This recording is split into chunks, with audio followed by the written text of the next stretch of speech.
आप सभी को प्रेज द लॉर्ड। एक प्रभु का दास बाल कटवाने के लिए नाई के शॉप में जाता है। नाई पहले से ही किसी और का बाल काटते रहता है, इसलिए वह प्रभु का दास वेटिंग चेयर में बैठकर इंतजार करता रहता है। प्रभु के दास जब वेटिंग चेयर में बैठा रहता है, उस वक्त प्रभु का दास अपने मोबाइल में प्रभु यीशु के वचन को सुनता रहता है। नाई ये सब देखते रहता है। जब प्रभु के दास की बारी आती है, नाई प्रभु के दास का बाल काटते काटते प्रभु के दास से कहता है कि क्या इस संसार में कोई परमेश्वर है? प्रभु का दास नाई से कहता है कि आप ऐसा क्यों कह रहे हो? संसार में परमेश्वर है। तब वह नाई प्रभु के दास से कहता है कि अगर कोई परमेश्वर संसार में होता तो संसार में इतनी विपत्तियां नहीं होती, लोग इतने परेशान नहीं होते। आज हर किसी के जीवन में कोई ना कोई समस्या बनी हुई है।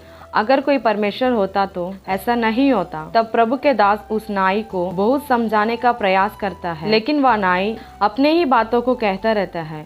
नाई की इन बातों को सुनकर प्रभु का दास अपने मन में प्रभु यीशु से प्रार्थना करने लगता है। वह प्रभु यीशु से प्रार्थना में कहता है कि मुझे एक मौका दीजिए, मैं इस नाई को सुसमाचार सुनाना चाहता हूँ और इसके सारे सवालों का जवाब देना चाहता हूँ। ऐसी प्रार्थना वह प्रभु का दास अपने मन में करता रहा। जब प्रभु का दास बिल पेमेंट करने के लिए काउंटर में खड़ा होता है, तब उसकी नजर अचानक बाहर पड़ती है। वहाँ एक व्यक्ति खड़ा रहता है जिसके बाल बड़े रहते हैं, जिसकी दाढ़ी बड़ी रहती है। प्रभु का दास उस व्यक्ति को देखकर तुरंत उस नाई को पकड़कर बाहर लाकर उस नाई से कहता है कि क्या इस संसार में कोई नाई की शॉप है? क्या इस संसार में कोई नाई है? तब वह नाई प्रभु के दास से कहता है कि आप ऐसा क्यों कह रहे हैं? मैंने अभी तो आपके बाल काटा है। इस संसार में नाई की शॉप है। तब प्रभु का दास कहता है कि अगर इस संसार में नाई की शॉप रहती तो उस व्यक्ति का बाल इतना बड़ा नहीं रहता, उस व्यक्ति की दाढ़ी इतनी बड़ी नहीं रहती। तब वह नाई कहता है कि मैं हर दिन उस व्यक्ति को देखता हूँ, लेकिन जब तक वह मेरे पास नहीं आएगा मैं उसकी बाल कैसे काटूं, मैं उसकी दाढ़ी कैसे बनाऊं? मैं तो चाहता हूँ कि उस व्यक्ति के बाल और दाढ़ी को मैं ठीक कर दूं, पर जब तक वह व्यक्ति मेरे पास नहीं आएगा मैं कैसे उसके बाल को काटूं? तब प्रभु का दास उस नाई से कहता है कि यहाँ पर नाई की दुकान होने के बाद भी उस व्यक्ति का बाल इसलिए बड़ा है क्योंकि जब तक वह नाई के पास नहीं आएगा उसका बाल काटा नहीं जा सकता। तुम हर दिन उसको देखते हो और चाहते हो कि उसका बाल ठीक हो जाए, लेकिन तुम नहीं कर पाते क्योंकि वो तुम्हारे पास नहीं आया। वैसे ही इस संसार में जब तक मनुष्य परमेश्वर के पास नहीं जाएगा, परमेश्वर अपनी उपस्थिति को उन लोगों को नहीं दिखा पाता।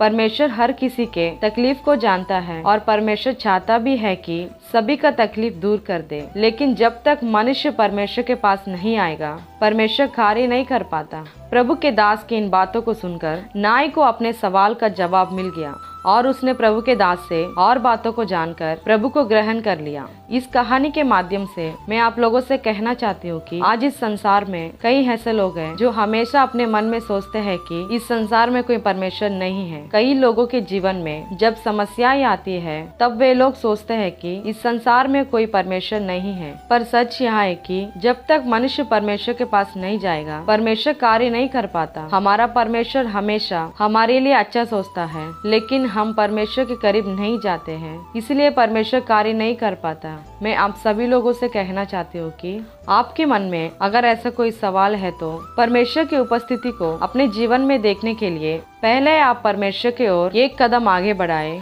परमेश्वर आपकी ओर 10 कदम आगे बढ़ाएंगे। जब तक आप परमेश्वर की ओर कदम आगे नहीं बढ़ाएंगे परमेश्वर अपनी उपस्थिति को नहीं दिखा पाएंगे और आप जिंदगी भर इस नाई के तरह सवालों में फंसे रहेंगे। आज इस संसार में अगर कोई मनुष्य दूसरे मनुष्य को अपने पास बुलाता है तो अपनी भलाई के लिए बुलाता है, पर हमारा यहोवा परमेश्वर हमें हमारी भलाई के लिए अपने पास बुलाता है।